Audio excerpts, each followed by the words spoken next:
Boldwood presents One Long Weekend, written by Shari and read by Helen McAlpine. The moral right of the author has been asserted. This performance is owned by Boldwood. Note from Shari. Dear you, hello again. Thank you for picking up another of my books. Or if it's our first meeting, welcome. I hope you enjoy the words that will fill the pages you're about to read. I just wanted to say a little bit about how this book came to be, as it isn't the story that I thought I was going to write this time around. But, as with so many of my novels, real life threw in a curveball that consumed my mind and took my imagination off in a new direction. Most things that happen to me, good or bad, find their way into my writing. And, well, this was one of those events that chipped a little piece off my heart. In September of last year, I was flying from my home in Glasgow to Los Angeles. I'd barely slept for days because I was juggling lots of fun things. The launch of One Christmas Eve, edits on 1 Year After You, and writing 2 new books, while also dealing with some not-so-fun stuff. Some family health issues, 2 devastating bereavements, and building work on my home that had me living in cold, dusty rubble with only a microwave for company for almost a month. It's a not-so-glamorous life. When the taxi came to take me to the airport that morning, I'd been awake for 24 hours, and I'd packed my case in a chaotic, sleep-deprived rush at some point between typing words, fulfilling promotion commitments for the new book, and chucking out all perishables from the fruit bowl in the fridge. I say none of this for sympathy, only to set the scene for my huge mistake. Giant. One of the most colossal errors ever. I never wear jewellery when I travel, so, as always, I popped the things I love most into a little black velvet pouch. 7 rings. 3 of them were just costume jewellery, but they nestled beside the wedding set my husband bought me to celebrate our 25th wedding anniversary, another precious ring that I was gifted more than 30 years ago. And I still can't even type this without tears. A smoky quartz stone on a gold band that belonged to my late and oh-so-beloved grandmother Betty.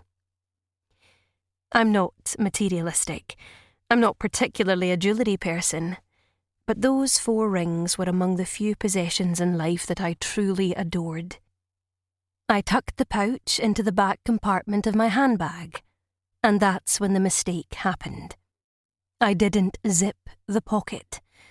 Instead, I chucked in my passport, purse, hairbrush, and a dozen other things, closed the magnetic catch, and off I dashed to the sound of the taxi driver's beeping horn. You can probably guess what happened next. So at this point, I'm going to hand this story over to one of my favourite characters, my darling Val. It seems fitting that she tell this tale.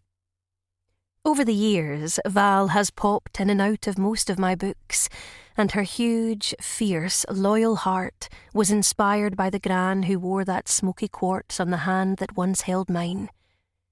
What unfolds in these pages is Val's journey, not mine, but I'll share my own ending in the final chapter. In the meantime, I'll let Val take it from here. And, dear readers, if you're travelling with anything precious, zip that handbag. With love, Shari. Kiss, kiss. Friday the 3rd of May, 2024. Chapter 1. Val Murray. I wondered if dropping my phone into the biscuit jar and ramming on the airtight lid would make it stop ringing. Some kind of mental block meant I couldn't remember how to make the damn thing switch off. Why wasn't there just a simple on-off button? And I'm not one to make dramatic gestures like throwing it at the wall or crushing it under the heels of my blue furry mules, because then I'd need to buy a new one. Wasting money like that is against my religion. Thou'st shall not spend hard-earned savings or pension on modern tat like swanky phones or designer bags. However, ludicrously expensive tickets to see Tom Jones in concert, on the other hand, well, those were an investment in personal well-being. A thought brought a memory that sent a lump straight to my throat. My husband, Don, at 1,000,000 parties, over 40-odd years of marriage, singing It's Not Unusual, with actions, that deep, sexy voice of his, and a cheeky sparkle in his eye because he knew he was making me laugh. A sparkle that had been dimmed by Alzheimer's disease a few years ago, and then extinguished altogether just over a month ago, when he passed away in my arms. Suddenly, the pain of the memory was more brutal than the dread of talking to someone, anyone on the phone, so I answered. Hello? How many times did you think about throwing the phone out of the window before you answered, Aunt Val? My niece, Carly, had always had an uncanny ability to know what I was thinking, and she wasn't far off. I've been this lassie's official aunt since Dawn and I married more than 4 decades ago. I was more than happy to take the daughter of his older brother under our wing. She wasn't even in high school then, and now she's in her 50s, so the dotted line between blood family and in-law has long been rubbed out. None, I answered, sliding into my usual chair at our well-worn oak slab of a dining table. Nowadays they'd call it artisan or reclaimed, but the truth was it was just much loved and ancient. I was going to put you in the biscuit jar. I gained 2 pounds just visualising that, Carly shot back, making me smile. My niece was one of my favourite people left on this earth, but for once, hearing her voice didn't de-escalate my feelings of anxiety by a single racing heartbeat. That's how it had been every single day since my Dawn died.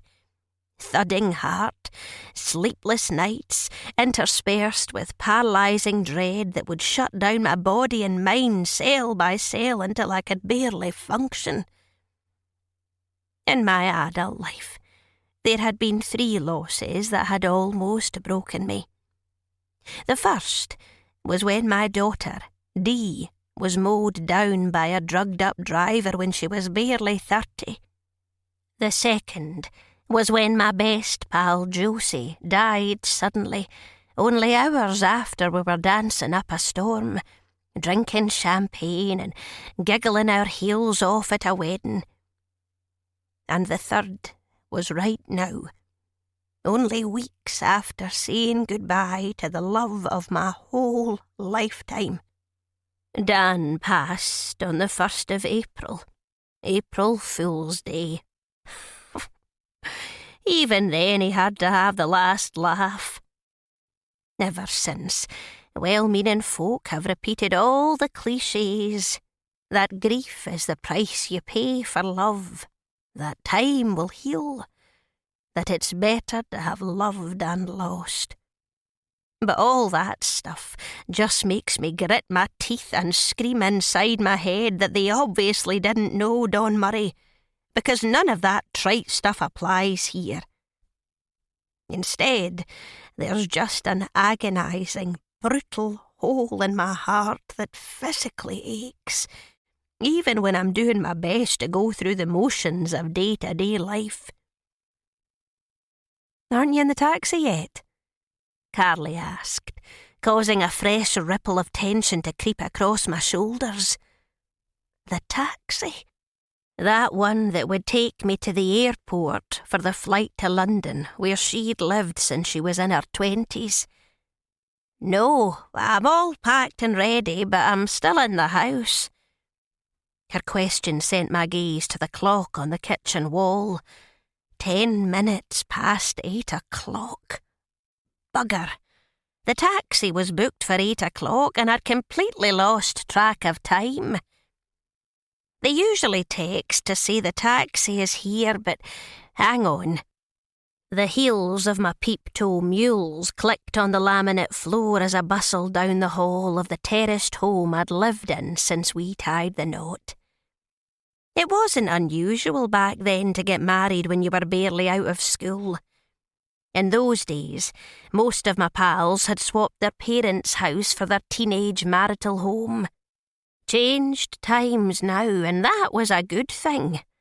There weren't many of those teenage marriages that went the distance, and some of the ones that did were just two people locked in a contract that they didn't have the strength, the energy, or the resources to leave. I'd been one of the lucky ones. Got a good man that I'd adored until the day he died, and a house we'd managed to buy off the council back when Spandau Ballet was top of the charts. It wasn't anything grand, but it had been the happiest of homes when we were raising our family here, and I knew I'd never swap it for anywhere else. I immediately felt the heat of the unusually warm May morning as I pulled open the front door and looked down the path to the left, to the parking area at the end of the terrace, where a stout, red-faced bloke was clambering out of a red Skoda with a taxi sign on the door. Damn it, he'd probably been there since 8 o'clock right enough, and he didn't look pleased to have been kept waiting. I'd lived all my days in Wearbridge, and it was the kind of village where everyone knew each other, so 9 times out of 10 I recognised the local taxi drivers. Not today. I'd never seen this bloke before. He put his hand to his eyes and squinted as he peered along the path, then gave me a wave and pointed at his watch. "Been here 10 minutes," he bellowed, and I immediately mentally deducted a couple of pounds from his tip for the edge of aggression in his voice. "I'm sorry. I'll be right there," I hollered back before hurrying back inside. I just lost an eardrum," Carly groaned, still on the other end of the phone. "I'll let you go, Aunt Val, but I'll see you in a couple of hours. I'll be in the arrivals hall." And Val, she occasionally dropped the aunt, and I didn't mind in the least. "I'm so glad you're coming." "Me too, pet," I said, and hoped it was convincing. Sometimes the truth was just better left unsaid. I wanted to tell the rude taxi driver to bugger off. I wanted to go back inside. I wanted to go upstairs and climb into my bed. And I wanted to stay there until the skin grew back over the open wound in my chest, caused by the violent removal of my heart. But I couldn't do any of those things, because I'd promised everyone in my world that I'd go to London. "I need to go. I'll see you soon, pet. Love your bones." "Love you back," I heard, right before I clicked the phone off and dropped it in my bag on the console table in the hall. I could feel my pulse racing, my hands shaking, and the dull headache of too many sleepless nights. I tried to drown it out by having a strong word with myself. "Right, Val Murray, get organised. You're not going to sit here and wallow. You can do this. Pull your big, strong woman knickers up and let's go." Because really, there are no good options. In the kitchen, I put my mug in the dishwasher, checked the back door was locked and the heating was off. Although it was May, I still kept it on timer to come on for an hour in the morning, just to take the chill off now that I didn't wake up to the warmth of my Dawn's big arms around me. Back in the hall, I grabbed my coat from the rack at the door, a pale blue jacket to match my heels and my trademark eyeliner.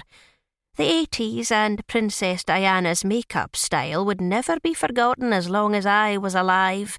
set the alarm my son Michael had installed a decade ago, slung my bag over my shoulder, grabbed my large check-in case, my small cabin trolley case, and steered them out the door, locking it behind me. I hadn't even reached the end of the path when a glance caught the neighbourhood watch sign attached to the street lamp post a few metres away. My pal, Nancy, had put it there years ago, as some kind of ninja psychological deterrent after some toe rag had broken into Dawn's shed and stolen her Christmas decorations and his brand new Flymo. I may or may not have expressed a fleeting hope that the thieving bugger would take his toes off with the damn thing. OK, I did. Suddenly, a domino line of thoughts collided into each other in my mind. What if someone broke into my home while I was in London?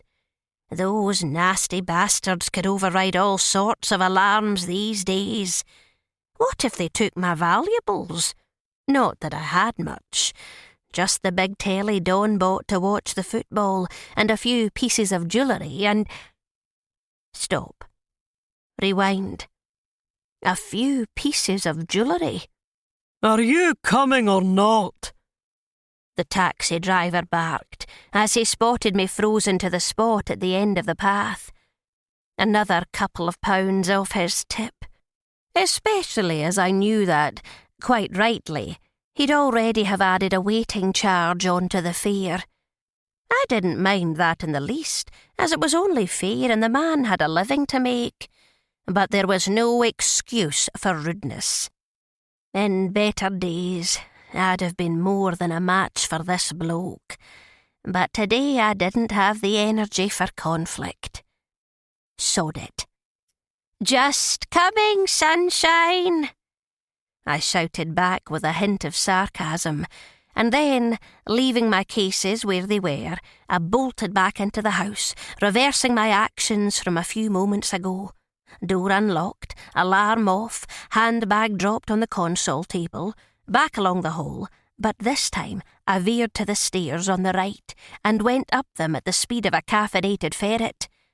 It was suddenly inconceivable to me that I'd even been thinking about going anywhere without the people I'd loved most in my life. Or rather, the pieces I had left of them. I opened the lid of my old mahogany jewellery box that had been my mother's before it was mine. Not that either of us had ever had anything of value to put in it, but still. Lifting a tangle of multicoloured beads and costume earrings that dangled to my shoulders, I unearthed the little pad with the 4 rings I treasured more than any other material possessions in my world. Burglars could have the telly. Hell, they could have the 10-year-old sofa or the air fryer that I still couldn't work. But they weren't getting the ring Dawn had first proposed with when we were barely out of high school. Or Dawn's wedding band. Or the beautiful white gold ring with the diamond D that we'd been paying up for months after we bought it for D for our 21st. Or the emerald cocktail ring that had belonged to my beloved pal Josie. I spotted a little black velvet pouch that contained a pair of earrings that someone had bought me last Christmas, and I emptied out the flashing snowmen, popped the rings inside, and pulled the little strings tight to close it. I heard a horn beeping outside, and didn't have to deploy my detective skills to work out who it was aimed at. I resisted the urge to make a gesture out of the window that would shock my lovely neighbours. Instead, with a little pouch in my clutches, I ran back downstairs, flipped open the flap of my handbag, and tucked the pouch in the back section of the bag, then threw my hairbrush back in on top. Another beep of the horn. Bugger. I pulled the strap up onto my shoulder, banged 4 numbers on the alarm keypad, and was out of the door and down the path before the long beep that told me the alarm was set. "Good of you to wait so patiently," I told the driver, whose face turned an even deeper shade of puce. I took back what I said earlier. Now that he was up close, he looked vaguely familiar, but I still couldn't put a name to the face. After he grudgingly helped me put my 2 cases in the boot, I climbed into the taxi. And yes, as expected, there was already a £6 waiting charge on the meter. I'd have happily given him 7 if he'd been civil. He drove the whole 20-minute journey from Weirbridge to Glasgow Airport in stony silence, which suited me just fine, because if he'd made small talk, he'd have no doubt stumbled on the reason I was going, and I didn't trust myself to tell him without bawling. Not today. Not when I was leaving home for the first time since dawn. I blocked the thought and ran a different internal monologue. Dawn wouldn't want me to sit at home alone, especially as so many of my closest people were away right now. My son, Michael, had left last week for a month in Australia on a trip that had been planned by his gorgeous Aussie wife for almost a year. He'd wanted to cancel it right up until he left, and in the end he'd only agreed to go because I was going to London to be with Carly. It was a similar situation with my pal Nancy. We spent most days together, but Nancy was away on a holiday with her partner, Johnny, that they'd booked months ago, and I had been adamant that she had to go. Besides, Nancy's fortnight in the sun had been timed to coincide with a break in our child-minding schedule. Nancy and I usually looked after our friend Tress's 2-year-old son, Buddy, a couple of days a week, but he was on a week-long trip with Tress and her partner Noah to see the little one's grandparents in Cyprus. In the end, like Michael, Nancy only went ahead with her holiday because I told her I was taking up Carly's invitation to spend 2 weeks in the Costa del Chiswick. Sure, I could have cancelled after Nancy's flight to Malaga was in the air, but my niece was no pushover either. Either you come down here, or I'm coming up there to stay with you, Aunt Val. And you know I drive you mad when I rearrange your drawers and eat all your biscuits. And I'm not even going to mention the last time when I accidentally erased 102 episodes of Special Victims Unit from your TV planner. That had made me roll my eyes, but the truth was that maybe there was something to be said for getting out of my house. At home, Dawn was in every room, in every cushion and corner and cupboard. Even after all these weeks, his mug still sat on the draining board because I couldn't bear to put it away. When I opened his wardrobe, I could smell the scent of him in the clothes that still hung there. Yet another part of him that I couldn't let go, just like his slippers, in their usual place at his side of the bed. I couldn't imagine a time when I wouldn't need the comfort of seeing them there. And maybe there was something to be said for leaving Weirbridge for a while too. Somehow, my daily walk always ended up at the cemetery, where I'd sit on the bench opposite his grave. He was buried with our Dee, so I'd have a wee chat to them both. When Nancy and I were on our child-minding days for little Buddy, we'd go to the park or maybe up to one of the cafes on the high street for lunch. But everyone in the village knew Dawn, so there was always a succession of sympathetic faces and well-meant words. It all just made me want to send a message up to Dawn to call off the condolences because every one of them was just a brutal reminder of the man I'd lost.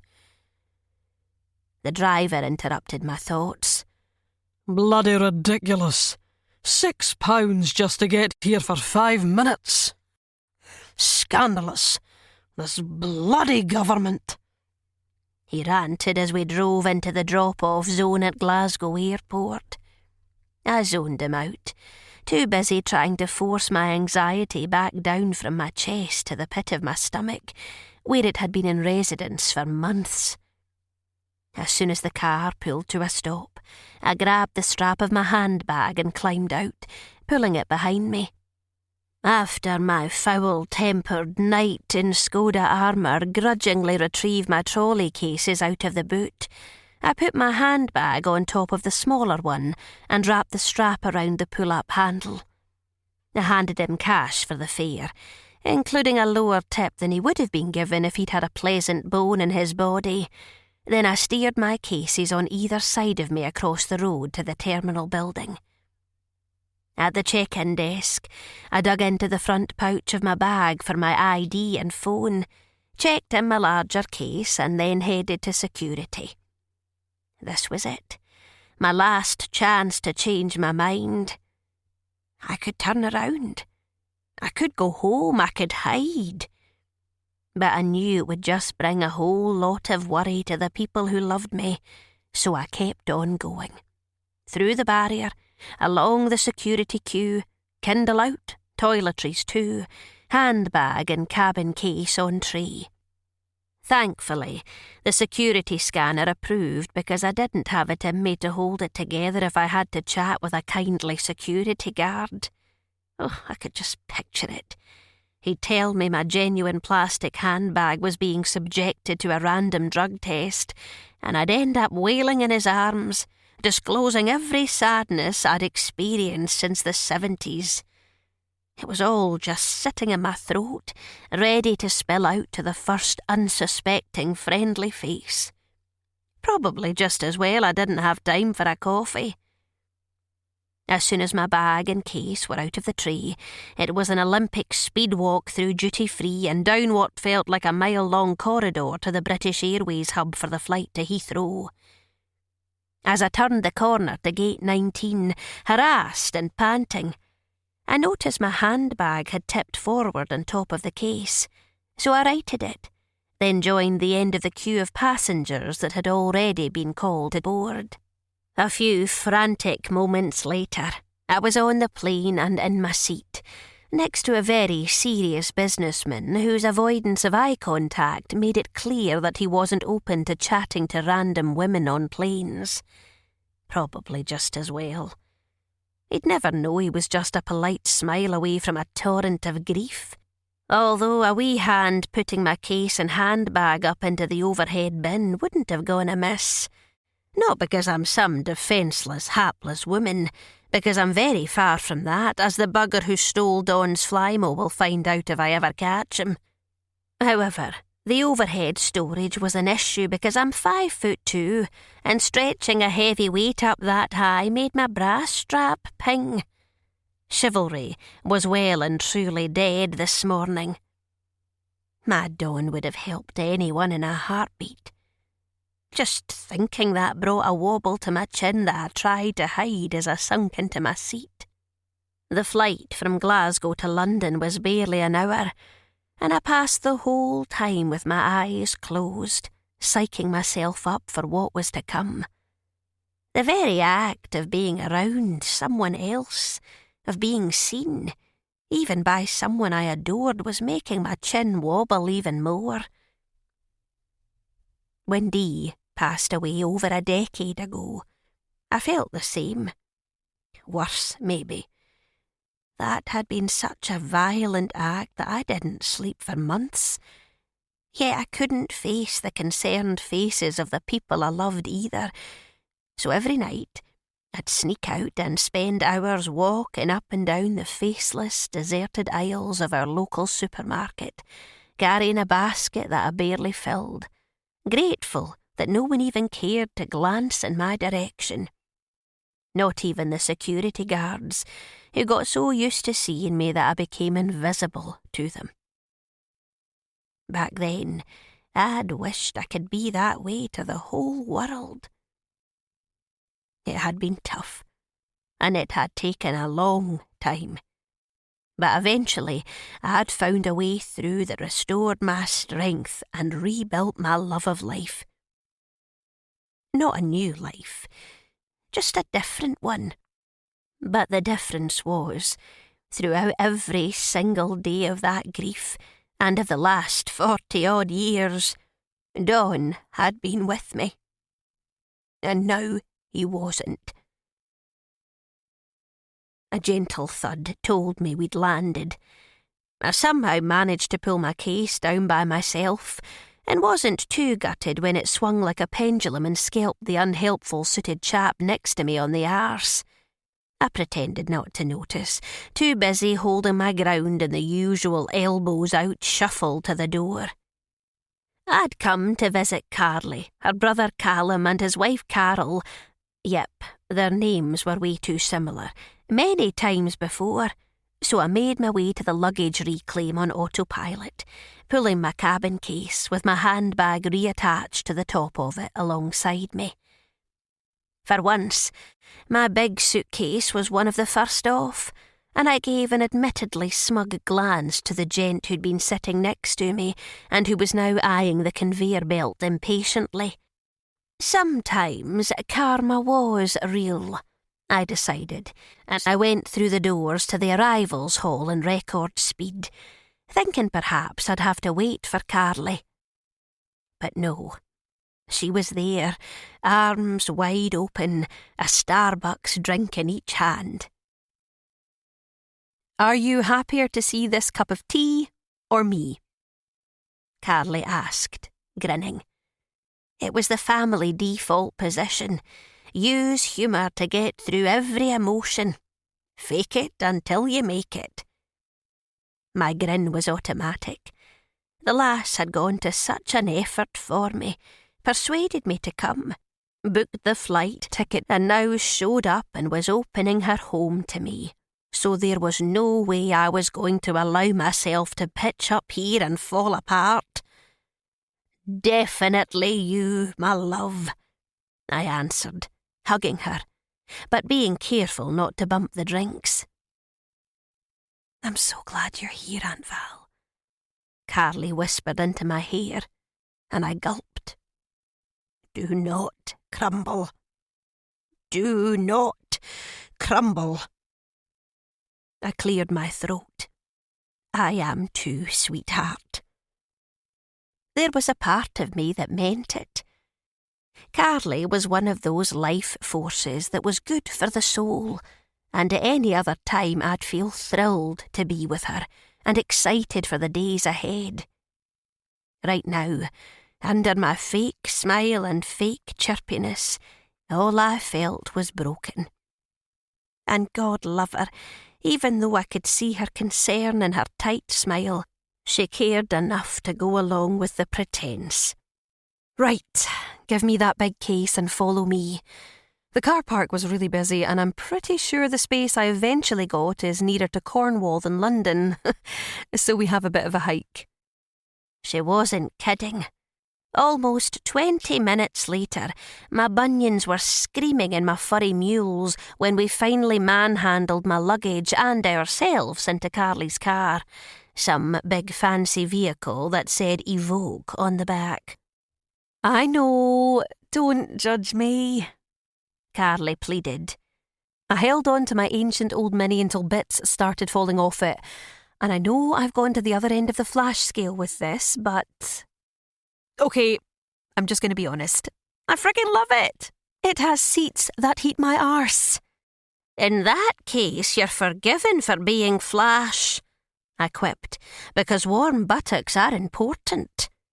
Carly chuckled, leaned over, hugged me again. "We're going to be okay, Aunt Val." "I know, pet. I know." I felt my throat tighten. "Don't cry. Don't cry. You've got this." Yet again I cleared my throat, pulled my shoulders back and, more as a distraction than anything else, pulled down the passenger mirror and checked my reflection. It looked exactly the same as it had when I left home. My platinum blonde bob, cut just below my chin, was sprayed to the consistency of brick so it never moved. My fringe was still sitting perfectly, just above eyebrows that were penciled because I'd overplucked them in the 70s. Who knew that bushy brows would make a comeback? My blue mascara and eyeliner were unsmudged, and my lips were still Avon Twinkle pink. Nonetheless, I needed a distraction to avoid the emotional moment, so I pulled my handbag up onto my knee, flicked open the magnetic catch and released the flap, tossing it over the back of the bag. I stared at the two separate sections, my mind telling me something was wrong, but unable to pinpoint what it was. Finally it came to me. "Och, bugger, I've lost my hairbrush." "I've got one in my bag, if you want to risk potential botulism by diving in there. I'm sure there's a coronation chicken sandwich from last week lurking in the bottom." "Oh, I'll take my chances." I laughed, and was about to close my bag when a wrecking ball of realisation slammed into the picture and hit me right in the stomach. Oh dear God, no. My eyes searched as my hands frantically began to pull out every single thing from the bag. Phone, purse, perfume, lipstick, electricity bill.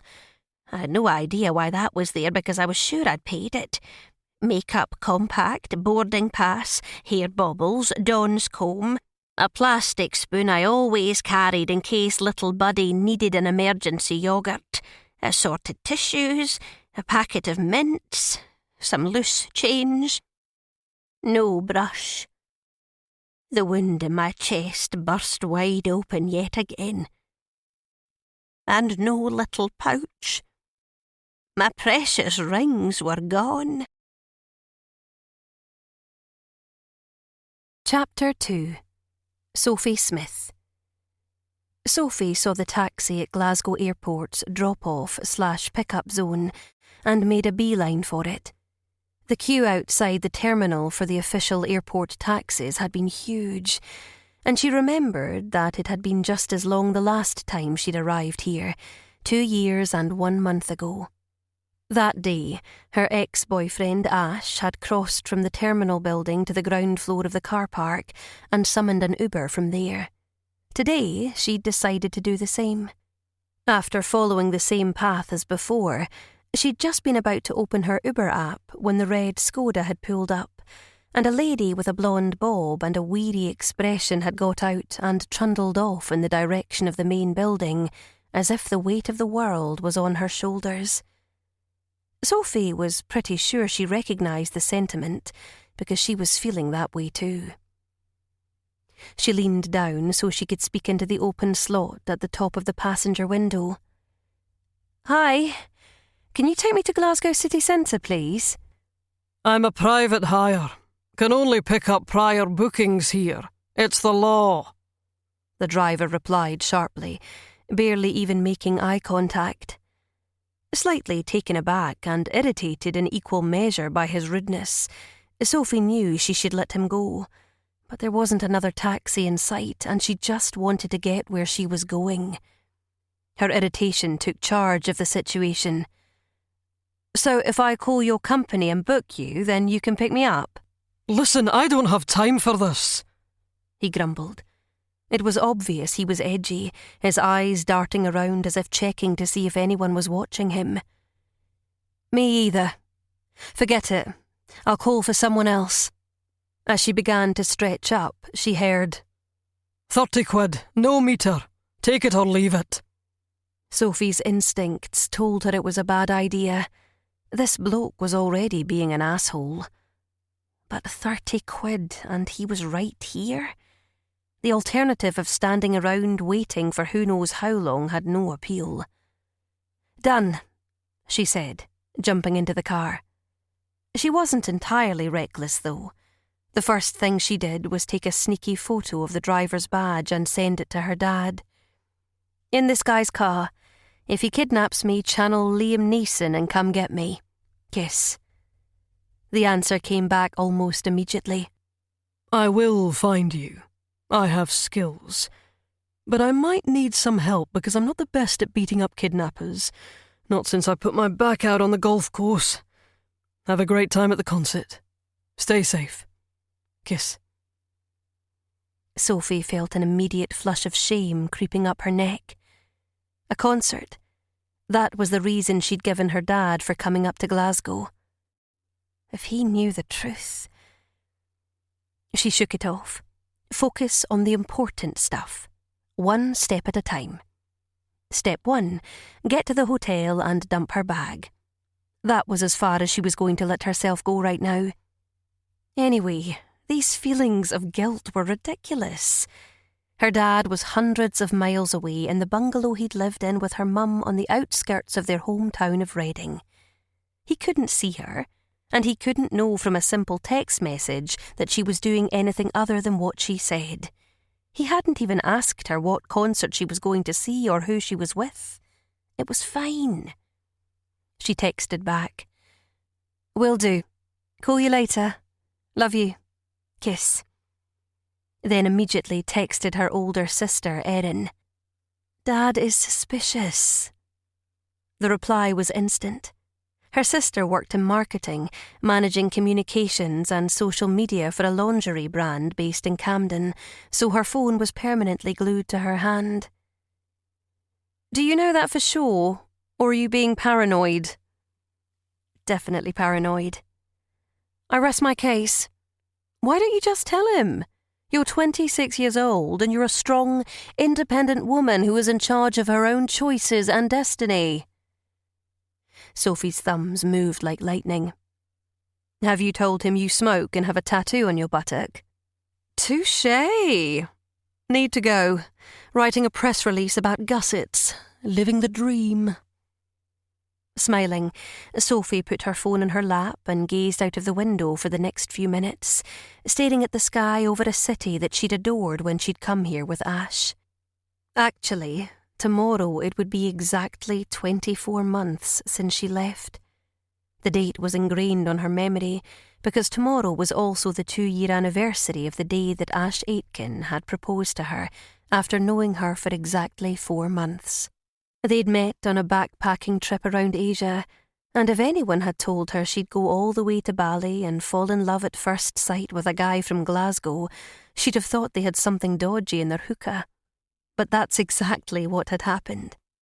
They'd immediately connected, and not just because they'd both recently qualified as teachers and had taken time out from covering temporary posts to travel for a few months.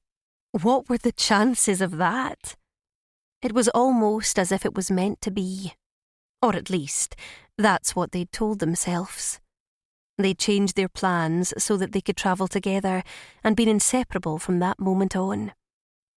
After 3 months spent falling madly in love on hot, balmy beaches and chaotic, busy cities, she'd come with him to his home city of Glasgow for a blissful, glorious stay that had been cut short after just 4 weeks. Seemed like a lifetime ago now. She'd been planning to stay for longer, but her mum had called to break the worst news Sophie had ever received.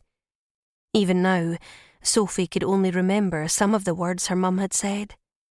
She'd felt poorly, had tests, hospital, doctors, diagnosis. Pancreatic cancer. Sophie hadn't even understood the severity of it, or the prognosis, but she knew she had to get back to her, to go home immediately, and that meant leaving Ash behind. The next day, before they went to the station for her train to London, then on to Reading, they'd gone to George Square in the centre of the city, and every detail of that afternoon still played like a movie in her mind. The lawns and benches inside the square had been packed with people, and several of them had stopped to watch as Ash pulled out a ring, a silver and jade band that he'd seen her admiring on the Beijing stop of their trip. Unconventional, but she'd adored the sentiment and thoughtfulness behind it. Thankfully, he hadn't gone down on one knee, because that was the kind of stuff that made it onto social media websites and stayed there forever. Instead, he'd leaned down, put his forehead against hers, holding the ring between them. "Sophie, I know this is soon, and probably grounds to have me arrested for stalking, but I don't ever want to be without you. Every single moment since we met has been better than the one before. I am so incredibly happy with you, and I never want it to end. So, Sophie Smith, please, will you marry me?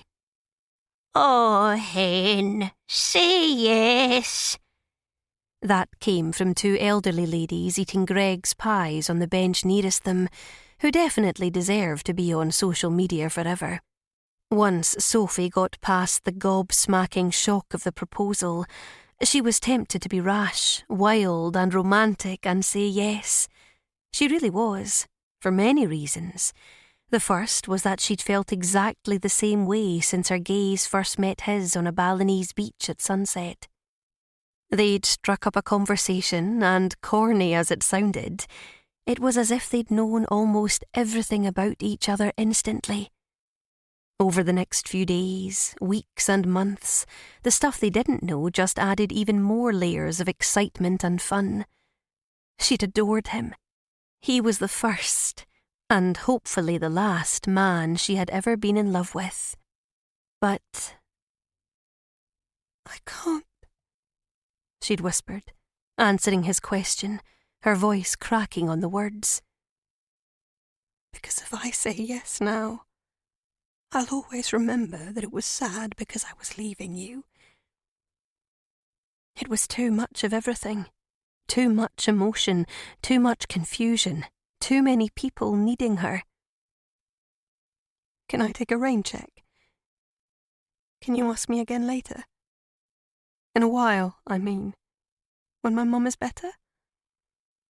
He'd sighed, smiled, kissed her forehead. I tell you what.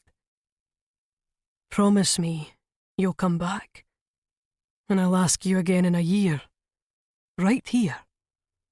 And if you say no, I'll ask you again the next year, and the next, and the next. I'll ask you every year on the 4th of May until you say yes. I promise, she'd whispered, not sure if her heart was breaking or swelling so big it could burst.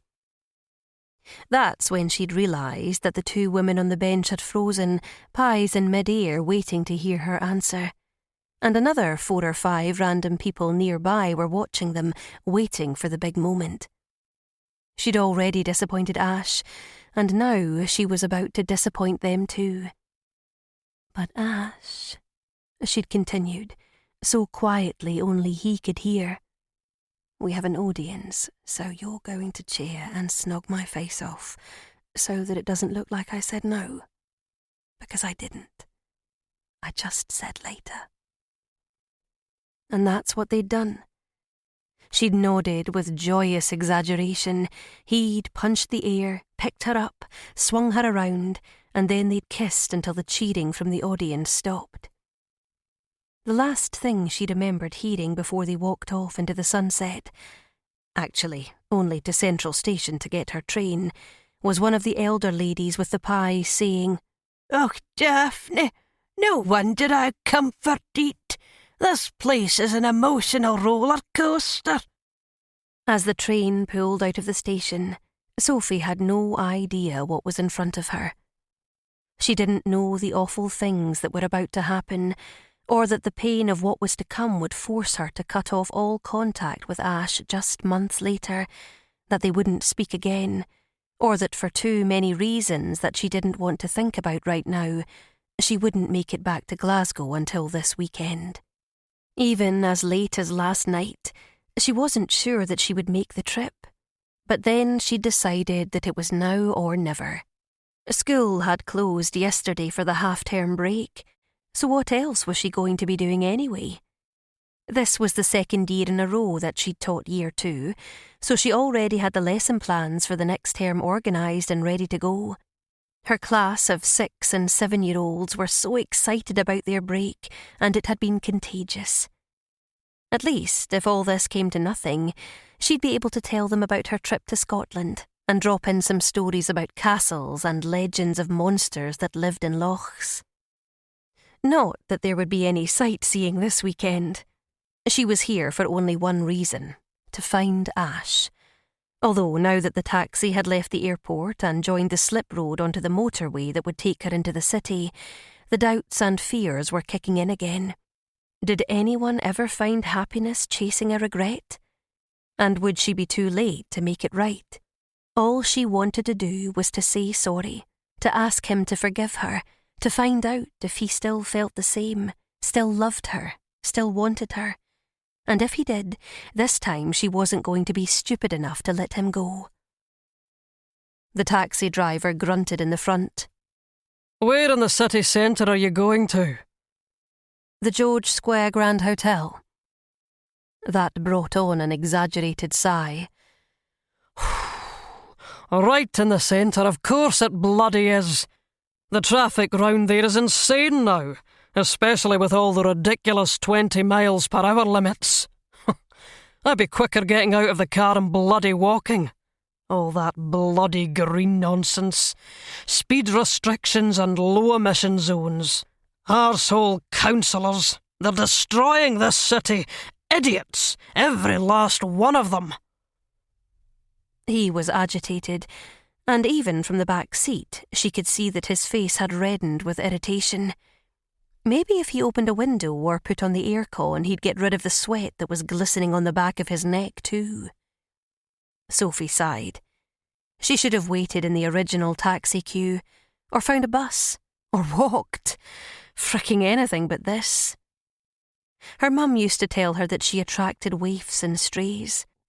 When there was a new kid in school, Sophie brought them home for tea. If there was a dog wandering in the street, she'd pick it up and spend her pocket money on a tin of food before smuggling it into their kitchen.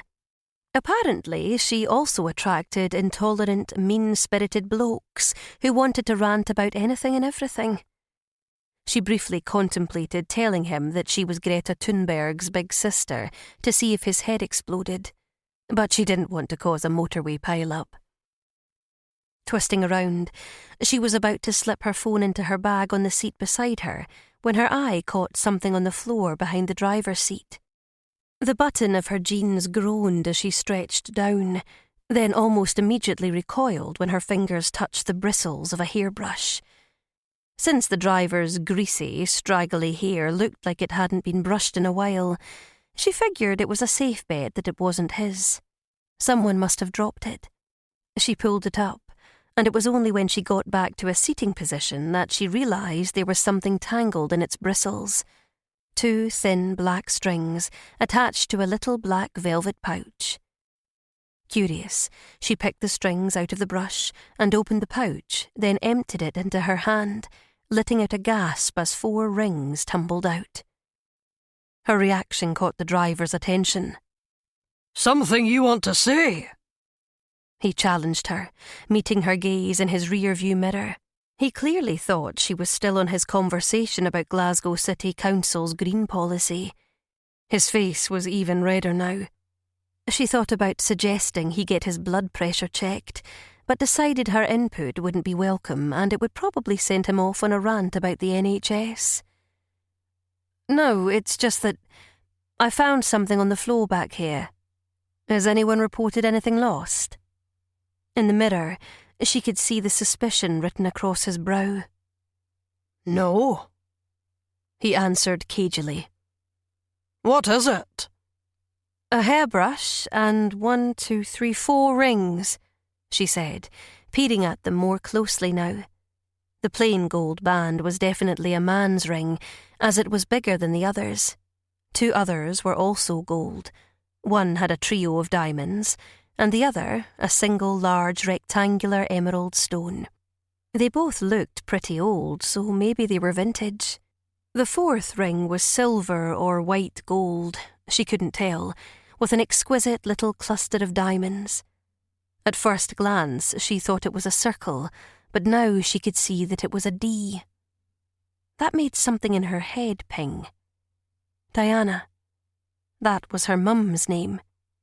If she believed in cosmic signs, this would be considered a pretty big one that she'd been meant to come to Glasgow. As for the rings, it wasn't a stretch to work out what had happened here. The brush must have fallen out of a bag or a backpack and taken the rings with it. Someone, somewhere, would be missing these. Right then. Just toss them into the front seat here and I'll report that I've found them to our control room, then hand them in to the police. There was something in his tone, or maybe it was just the fact that he'd been the height of rudeness since she'd clapped eyes on him, but hackles of distrust were rising on the back of her neck. Can you radio into your control room right now? Just in case someone is worried and has already phoned to ask about them. A pause, and she could see that he was irritated at being challenged. Meters not on, he said, enunciating every word as if he was speaking to a child. I'll radio in later when they think I'm back on the clock. He was lying. She was aware that she had absolutely no evidence to back that up, and emotional perception wasn't her strong point, but she just had a feeling, an intuition.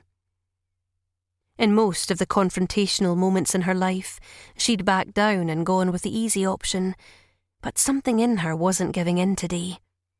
There were cars whizzing by, so the fact that his gaze kept going to the rearview mirror to see what she was doing was making her nervous.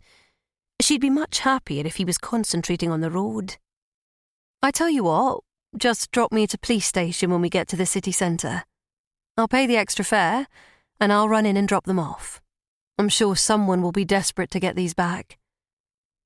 He didn't like that suggestion, and his low, pedantic tone made that clear. I said just toss them into the front. This is my taxi, sweetheart. That's how it works. Something gets left here, I decide what to do with it. Shit. Sophie closed her eyes, took a breath. What did it matter? These weren't her rings. She had no idea who they belonged to. They could be stolen. Or maybe someone was on the way to a pawn shop to swap them for drug money, or maybe... No. She stopped herself. Even though she was a 26-year-old woman, in times like this, she always heard her mum's voice, nudging her on, encouraging her to fight her corner. Well, you said you were going to hand them over to the police, so come with me then. If there's a reward, you can have it. I just want to make sure they get put on a database or something, so they're returned to whoever lost them. How fucking dare you? Are you suggesting I can't be trusted to do that on my own? No, she lied. She popped the rings back into the pouch and pulled the strings tight, then tugged on her seatbelt, which suddenly felt uncomfortably tight. This car ride was taking a turn she really didn't like. She'd ask him to stop and let her out if she weren't on a 4-lane motorway. Bitch. It was almost inaudible. Almost. He whispered it under his breath, but Sophie heard it loud and clear. The hard shoulder was suddenly a safer and more appealing option than sitting in this car. How the hell had this happened? On her previous visit here, she'd encountered nothing but lovely people and taxi drivers who liked to have a chat and came out with entertaining anecdotes about the people they'd picked up and great suggestions for places to go. This time, she'd been in the city for less than an hour, and she was in a full-blown dispute with a guy who'd just called her a bitch while driving at 70 miles per hour on a motorway. If Erin were here, she'd soon put him in his place and she'd blow the roof right off this car. But that wasn't Sophie's way. She'd always been the peacemaker, the quiet one, the one who stood back and thought things through, usually for far too long. Well, not today. As soon as they got off this motorway, she was going to insist that he stop at a police station. In fact, she was going to look for one so that she was prepared. She pulled her phone back up in front of her. A quick glance in the mirror told her that the driver's eyes were now firmly on the road in front of him, but the scarlet face and the pulse on the side of his jaw made it clear he was furious. Her thumbs worked overtime as she consulted Google for the location of the nearest police station, and she worked out that they were just about to come up to one in a place called Govan, a couple of slip roads ahead. Even if he came in with her, she could ditch him and call another taxi from the police station. There was no way she was getting back in this car. Yep, that's what she... Idiot! came a hiss from the front. Sophie's head jerked up, just as the car swerved to the side in an aggressive move, accompanied by a snarl in the direction of the white transit van that had just overtaken them. It was the kind of thing that happened on the roads every day, but this taxi driver seemed to be taking it personally. This was the worst morning ever. She'd come here with the intention of putting her heart on the line. She'd lied to her dad about why she was coming to Glasgow, and now she felt like she was in the next Fast and Furious movie, Lethal Taxi. She'd barely finished that thought when she saw the driver's head fall back, felt the car begin to slide and sway. And then, oh no, they were spinning. There was a bang, a thud of a collision, the terrifying sensation of being thrown to the side, then forward, then back. Then the pain. The awful, searing pain. Sophie had the instant realisation that this wasn't going to end well. Her dad would never forgive her for this, for lying about why she was here, for coming back for Ash, for dying on him. Those were the last thoughts she had before everything went black. Chapter 3. Alice McLenn.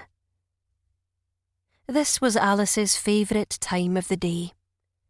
She'd just come in from her dawn shift, cleaning over at the local school in the centre of the small town of Bankston, about 15 miles from Glasgow.